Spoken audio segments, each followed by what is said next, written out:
Want to unlock advanced messaging features like read receipts, typing indicators, and high-quality photo sharing?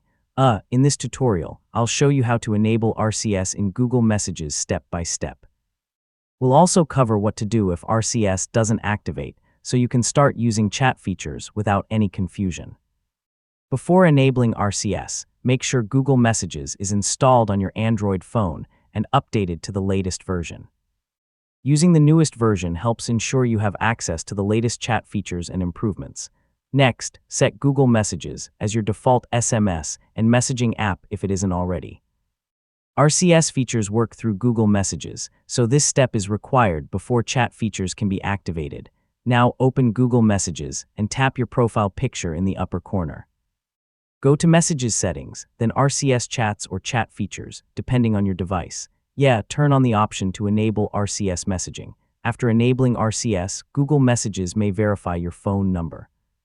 This process usually takes only a few minutes, although it can sometimes take longer depending on your carrier and network.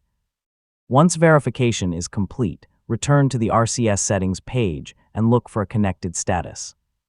You can then begin using features like read receipts, typing indicators, high-quality media sharing, and reactions with other RCS users. If RCS doesn't activate, check your internet connection, restart your phone, update Google Messages, and confirm your phone number is correct. So if the problem continues, waiting a little longer or contacting your mobile carrier may help resolve the issue.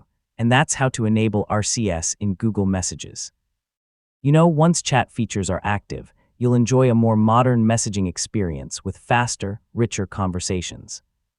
If you found this guide helpful, don't forget to like the video, subscribe for more easy tech tutorials, and thanks for watching.